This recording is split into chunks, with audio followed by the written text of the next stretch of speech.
Good morning, dear students. Today we are going to talk about de Broglie relationship. तो de Broglie relationship was given in 1924 और इसमें Louis D ब्रोगले नाम के chemist ने ये suggest किया था कि फोटोन की तरह बाकी जो मटेरियल पार्टिकल्स हैं जैसे कि इलेक्ट्रॉन्स हो गए, प्रोटॉन्स हो गए, एटम्स हो गए, मॉलिक्यूल हो गए, ये सबके पास डुअल करेक्टर होता है। डुअल करेक्टर का मतलब कि डबल करेक्टर, यानी वो पार्टिकल की तरह भी बिहेव करते हैं और वेव की तरह भी बिहेव करते हैं। डुअल करेक्टर मतलब कि material particle behaves both like a particle as well as a wave. जैसे कि हम फोटोन के बारे में आइंस्टाइन ने प्लैंक क्वांटम थ्योरी के बाद और फोटोइलेक्ट्रिक इफेक्ट के बाद ये सजेस्ट किया था कि फोटोन जो है उसमें डुअल करेक्टर है और फोटोन की तरह ही बाकी material particle, electron, proton, atom, molecule जो हैं उनमें भी डुअल करेक्टर होता है। लाइक वो पार्टिकल की तरह भी बिहेव करते हैं और वेव की तरह भी बिहेव करते हैं। तो डी ब्रोगले रिलेशनशिप डेफिनेटली फिर प्लैंक क्वांटम थ्योरी और आइंस्टाइन्स की इक्वेशन से ही आया होगा, क्योंकि आइंस्टाइन ने जो ये कहा था कि फोटोन पार्टिकल्स और वेव की तरह बिहेव करते हैं, यानी उनका डुअल कैरेक्टर होता है, that was based upon Planck quantum theory. तो ऑब्वियसली डी ब्रोगले रिलेशनशिप की डेरिवेशन के लिए it must have come from या driven from Planck quantum theory and Einstein equation. तो he suggested de Broglie, he suggested that E is equal to h nu according to Planck quantum theory and E is equal to mc square according to Einstein equation. तो ये equation 1 और equation 2 है, आप इन दोनों को combine कर दीजिए तो एच न्यू किसके इक्वल हो गया, एम सी स्क्वायर के। तो हमने बहुत बार पढ़ा हुआ है कि न्यू यानी frequency is equal to c upon lambda. ठीक है, सी वेलोसिटी है और ये हम फोटोन के लिए ड्राइव कर रहे हैं, तो सी यहाँ पे वेलोसिटी है लाइट की और लैम्डा जो है वेवलेंथ है। तो ये वाली वैल्यू हम इसमें पुट कर देंगे, ये वाली वैल्यू हम इसमें पुट कर देंगे, तो हमारे पास क्या आ जाएगा, H C upon lambda is equal to M C square आ जाएगा। ठीक है, थोड़ा आगे कर देता हूँ। ओके, तो ये हमारे पास H C upon lambda is equal to M C square हो गया। तो यहाँ से हमने लैम्डा निकालना है बेटा, लैम्डा निकालना है तो लैम्डा को इस तरफ ले जाइए, एम सी स्क्वायर को एच सी के नीचे ले आइए, तो हमारे पास हो गया lambda is equal to H C upon M C square. तो सी को सी से काट दीजिए, तो ये यहाँ पे स्क्वायर था तो यहाँ पे आपके पास सी बच जाएगा, तो लैम्डा किसके इक्वल हो गया, एच अपॉन एम सी।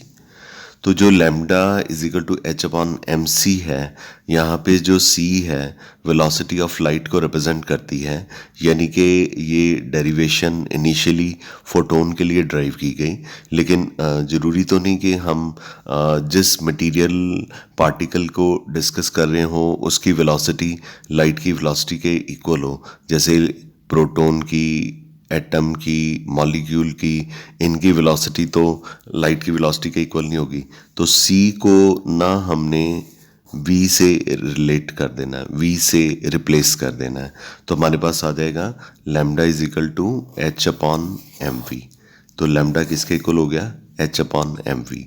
और यही जो रिलेशनशिप है lambda is equal to h upon mv, this relationship is called as de Broglie relationship। और आपने बहुत सारी लोअर क्लासेस में पढ़ा हुआ है मास इनटू वेलोसिटी किसके इक्वल होता है, मोमेंटम के। इसको p के साथ लिख सकते हैं, तो हम आगे ये भी लिख सकते हैं lambda is equal to H upon P. तो lambda is equal to H upon M V, ये मैं इक्वेशन नंबर 3 बना देता हूँ, और lambda is equal to H upon P ये मैं इक्वेशन नंबर 4 बना देता हूँ।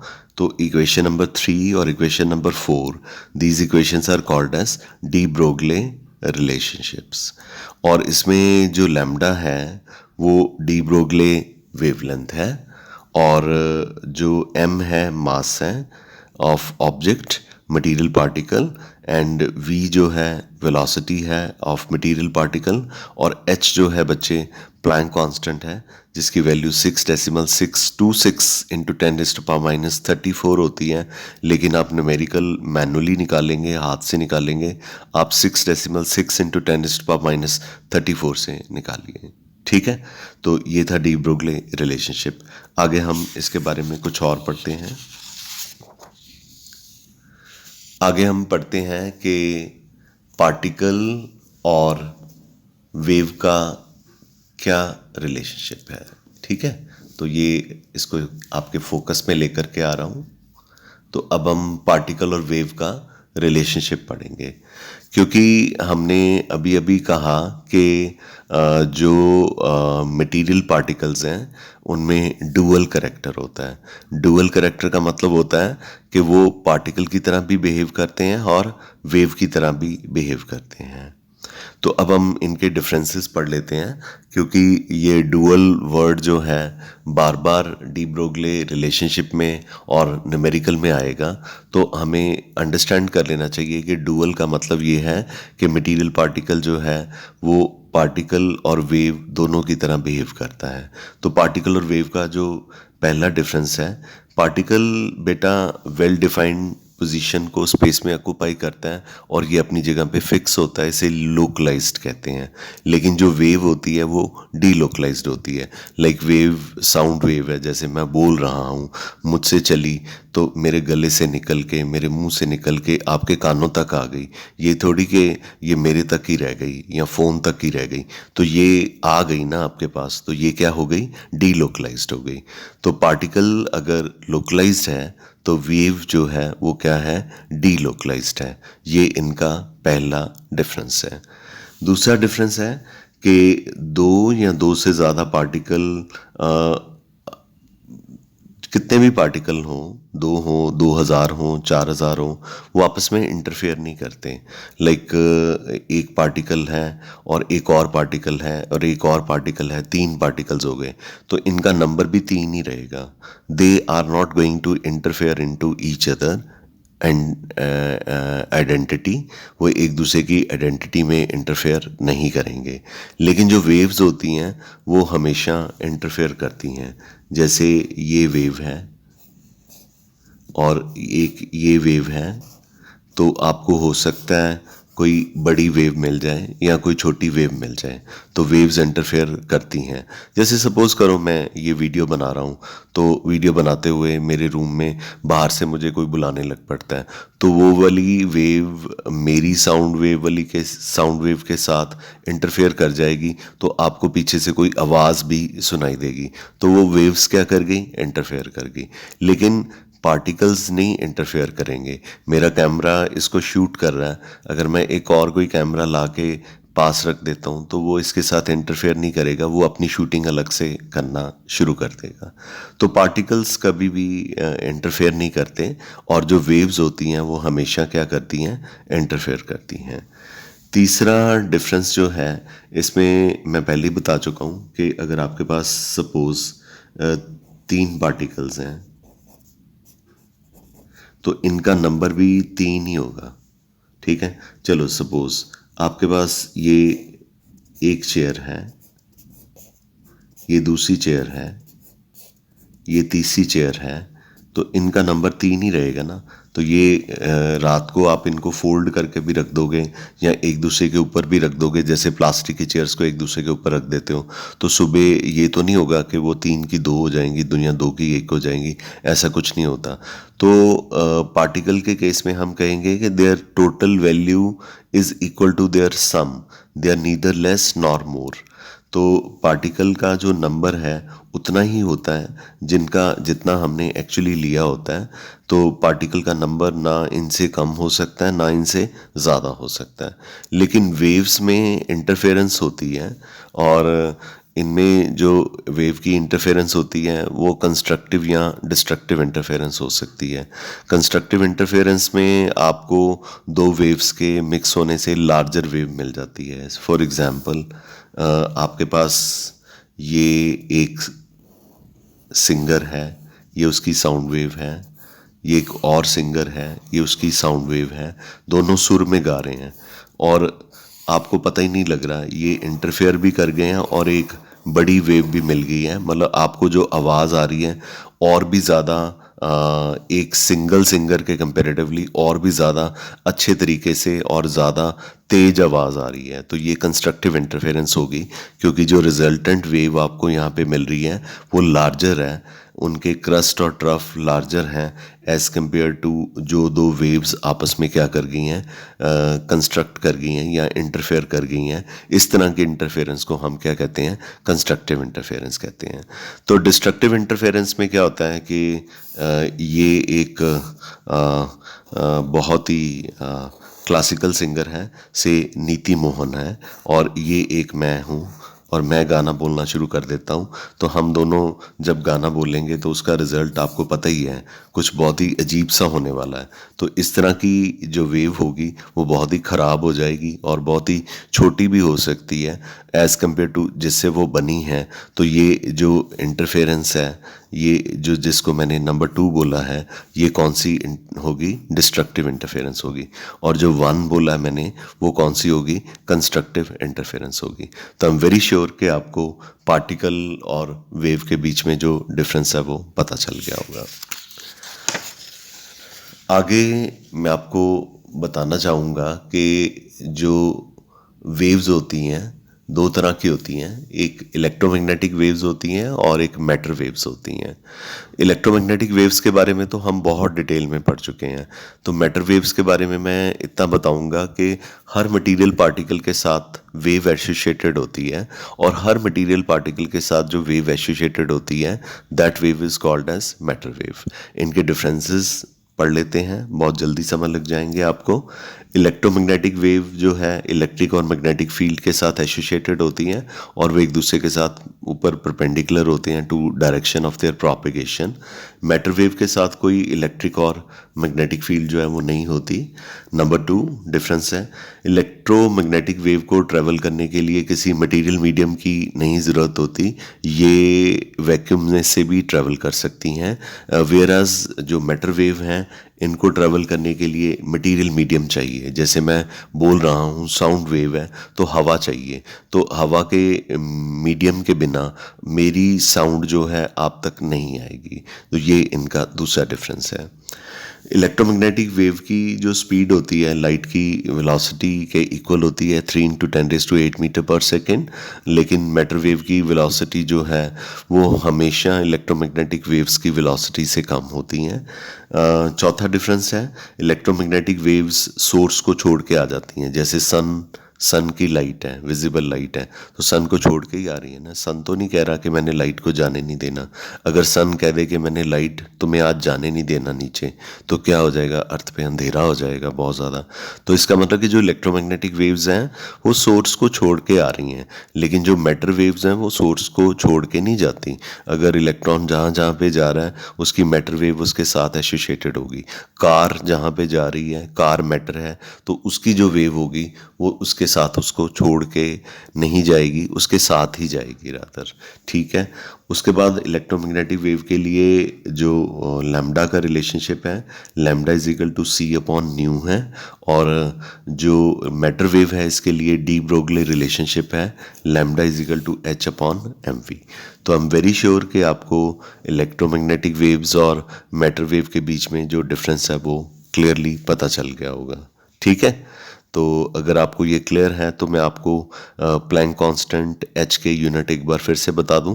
वैसे हमने प्लैंक क्वांटम थ्योरी में और चैप्टर के पिछले हिस्सों में पढ़े थे, लेकिन डी ब्रोगली रिलेशनशिप के हमने न्यूमेरिकल्स भी करने हैं, तो वहाँ पे h जो है बार बार यूज़ होगा। तो मैं इनके जो यूनिट्स हैं वो आपको बता देता हूँ। तो सबसे पहले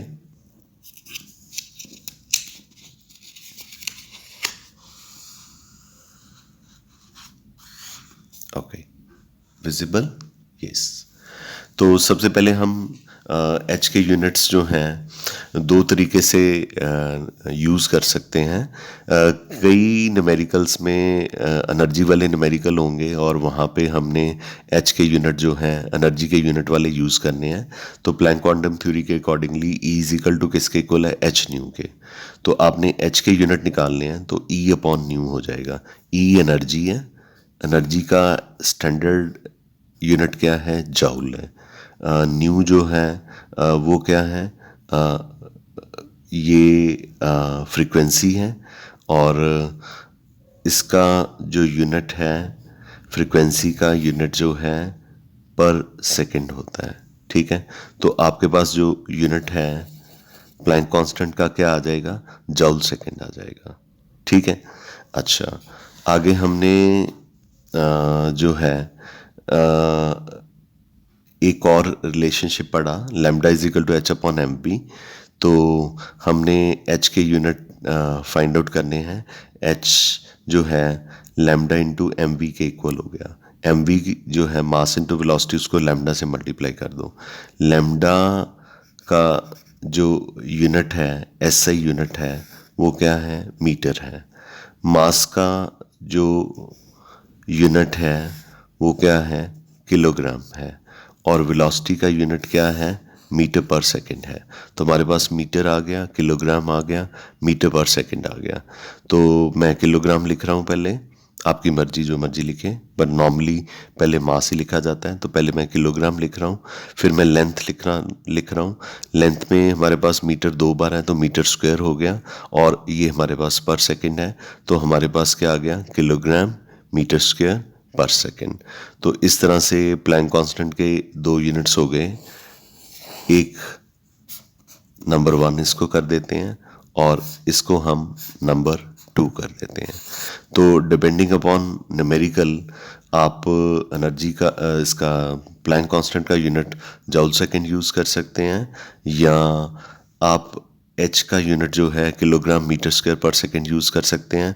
अब किसी न्यूमेरिकल में मास दिया हो, वेलोसिटी दी हो, तो आपको सेकंड यूनिट यूज़ करना चाहिए, किलोग्राम मीटर स्क्वायर पर सेकंड यूज़ करना चाहिए। और वैल्यू जो है इसकी 6.6 इंटू 10⁻34 ही यूज़ होगी स्टैंडर्ड इंटरनेशनल यूनिट के साथ। और अगर किसी न्यूमेरिकल में एनर्जी का न्यूमेरिकल है और उसमें मास बिल्कुल भी नहीं आ रहा न्यूमेरिकल में और वेलोसिटी भी नहीं आ रही, तो फिर आप वहाँ पे पहला यूनिट जो है वो यूज़ करेंगे। ठीक है, so I am sure this is clear to you, units of Planck constant.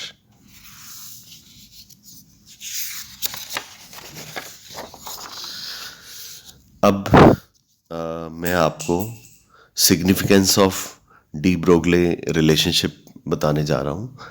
तो मैं आपको बताना चाहूँगा कि जो डी ब्रोगले रिलेशनशिप है ये माइक्रोस्कोपिक पार्टिकल्स के लिए ज़्यादा यूज़फुल फाइंड आउट किया गया। इसके लिए मैंने दो एग्जांपल्स ली हैं। तो पहली एग्जांपल में मैंने एक बॉल ले लिया है जिसका मास 100 ग्राम है, यानी कि 0.1 किलोग्राम है, और इसकी वेलोसिटी मैंने सपोज कर ली 66 मीटर पर सेकंड। डेलिबरेटली सपोज की है ताकि क्योंकि h जो है 6.6 होता है तो कटिंग जो ना जल्दी हो जाएगी। तो हमें तो सिग्निफिकेंसी शो करनी है कि लार्जर पार्टिकल के लिए डी ब्रोगले रिलेशनशिप यूज़फुल है कि नहीं यूज़फुल। तो चलो, lambda is equal to H upon M v, h की वैल्यू पुट कीजिए 6.6 इंटू 10⁻34 किलोग्राम मीटर स्क्वायर पर सेकेंड। ये किलोग्राम मीटर स्क्वायर पर सेकेंड क्यों यूज़ किया है, क्योंकि नीचे मास है। मास किस में लेना है, किलोग्राम में। हमने कहा कि बॉल का जो मास है 100 ग्राम है, यानी किलोग्राम में कन्वर्ट करेंगे तो कितना आ जाएगा, 0.1 किलोग्राम आ जाएगा। वेलोसिटी हमने अपनी तरफ से ली है 66 मीटर पर सेकेंड। 100 भी ले सकते थे, 200 भी। अब आपको देखना है कि आप शुएब अख्तर बनना चाहते हैं या आप जो है किसी और फास्ट बॉलर की तरह अपने आप को कंपेयर करना चाहते हैं। तो यहाँ पे जो वेलोसिटी है वो 66 मीटर पर सेकेंड ले ली है। तो डेसिमल से डेसिमल कट गया, 66 से 66 कट गया, किलोग्राम से किलोग्राम कट गया, पर सेकंड से पर सेकंड कट गया, मीटर स्क्वायर को मीटर से काट दिया, आ क्या गया, मीटर। बचा क्या 10⁻⁻34 मीटर। तो ये जो डी ब्रोगले वेवलेंथ निकली है लैम्डा 10⁻⁻34, ये बहुत ही कम है। ये इतनी कम है कि इसको कैलकुलेट करने के लिए हमारे पास टूल ही अवेलेबल नहीं है। नहीं, ये नहीं है, मतलब ऑर्डिनरी लैब की बात कर रहा हूँ। हमारे पास टूल ही अवेलेबल नहीं है इतनी कम वेवलेंथ को मेज़र करने के लिए। तो इसका मतलब कि थोड़ी सी भी बड़ी चीज़ है, जैसे 100 ग्राम की भी है, तो उसका वेव करेक्टर जो है बहुत कम है। Lambda is equal to 10⁻⁻34 metre ये रिप्रेजेंट करता है कि जो बॉल है उसका वेव करेक्टर इतना कम है, इतना कम है कि हम उसे मेज़र भी नहीं कर सकते। इसका मतलब कि बड़ी चीज़ों के लिए जो डी ब्रोगले वेवलेंथ है वो यूज़फुल नहीं है। ऑन द अदर हैंड मैं एक और एग्जांपल लूँगा जहाँ पे मैं जो लैम्डा है वो इलेक्ट्रॉन के लिए कैलकुलेट करूँगा। तो कैलकुलेट करते हैं इलेक्ट्रॉन के लिए।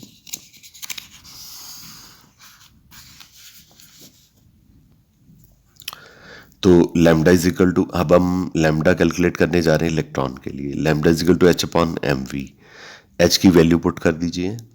मास इलेक्ट्रॉन का 9.11 इंटू 10⁻⁻31 किलोग्राम होता है। तो मैंने 9.11 को 10 ले लिया, तो ये 10 हो गया, ये 10⁻31 है। तो 10⁻1 को 10⁻31 से माइनस किया तो कितना आ गया 10⁻30 किलोग्राम। ये कैलकुलेशन को ईजियर करने के लिए तो इलेक्ट्रॉन का मास मैंने क्या पुट कर दिया 10⁻30 किलोग्राम डेलिबरेटली, ताकि जो कैलकुलेशन है हमारी इजियर हो जाए, क्योंकि ये न्यूमेरिकल तो नहीं है, हमें सिग्निफिकेंस कैलकुलेट करके दिखानी है। हाँ, जब न्यूमेरिकल आएगा तो आप 9.11 इंटू 10⁻31 किलोग्राम यूज़ करना, लेकिन जब मल्टीपल चॉइस क्वेश्चन आएगा आप 9.11 10⁻31 किलोग्राम इसकी जो कटिंग है उसको करने में बहुत टाइम वेस्ट करेंगे। उस केस में आपको 10⁻30 किलोग्राम यूज़ करना चाहिए। और जो वेलोसिटी है 66 मीटर पर सेकंड आप फिर से एज्यूम कर लीजिए। तो अब आप जब, जैसे मैंने ऊपर सब काट के दिखाया था, यहाँ पे सिर्फ मीटर ही बचेगा और जो लैम्डा है 10⁻⁻5 मीटर आ रहा है, सिर्फ 10⁻⁻5 मीटर। ये वैल्यू अगर ऑंगस्टॉम में कन्वर्ट करेंगे तो 10⁻5 ऑंगस्टॉम में कन्वर्ट हो जाएगी, पॉजिटिव यूनिट हो गया। मतलब कि लैम्डा पहले नेगेटिव आ रही थी 10⁻5 मीटर, इसका मतलब हमारे पास कोई यूनिट है जिससे हम इसको ऑंगस्टॉम में भी कन्वर्ट कर सकते हैं। आपको अच्छी तरह से पता है कि 10⁻⁻10 ऑंगस्टॉम, सॉरी मीटर, 10⁻⁻10 मीटर किसके इक्वल होता है, एक ऑंगस्टॉम के इक्वल होता है। अगर 10⁻10 मीटर एक ऑंगस्टॉम के इक्वल होता है तो 10⁻⁻5 मीटर किसके इक्वल होगा, 10⁻5 ऑंगस्टॉम के इक्वल होगा। ये अब ऑंगस्टॉम में लैम्डा निकल गया जिसे हम इजीली कैलकुलेट कर सकते हैं। तो चूंकि इलेक्ट्रॉन एक माइक्रोस्कोपिक ऑब्जेक्ट है, माइक्रोस्कोपिक पार्टिकल है जिसकी वेवलेंथ हम इजीली कैलकुलेट कर सकते हैं, इससे ये क्लियर होता है कि हम वेवलेंथ को इलेक्ट्रॉन की इजीली कैलकुलेट कर सकते हैं, जो कि एक माइक्रोस्कोपिक ऑब्जेक्ट है या माइक्रोस्कोपिक पार्टिकल है। इससे ये क्लियर होता है कि जितने भी माइक्रोस्कोपिक पार्टिकल्स हैं या ऑब्जेक्ट्स हैं उनके लिए डी ब्रोगले रिलेशनशिप जो है सिग्निफिकेंट है, और इसकी सिग्निफिकेंस डेली लाइफ में कोई नहीं होगी, क्योंकि डेली लाइफ में सारे ऑब्जेक्ट्स या पार्टिकल्स बड़े ही होते हैं और जो माइक्रोस्कोपिक पार्टिकल्स होते हैं उनके साथ हम डेली लाइफ में day to day come across नहीं आते। तो एवरीडे लाइफ में तो डी ब्रोगले रिलेशनशिप का इतना यूज़ नहीं होगा, लेकिन जो माइक्रोस्कोपिक ऑब्जेक्ट्स हैं उनके लिए हमारे पास जो है डी ब्रोगले रिलेशनशिप जो है बहुत यूज़फुल होगा। आई एम वेरी श्योर कि आपको सारे टॉपिक्स मैंने बड़े स्लोली एंड ग्रेजुअली करवाए हैं, क्लियर हो गया होगा। इसको आप एक दो बार सुनिए, जहाँ से प्रॉब्लम आती है you can connect to me. तो अगर कोई प्रॉब्लम हो तो you are free to call back me. My number is 9815411 206 9815411 206। Thank you very much, बच्चे. Have a nice day.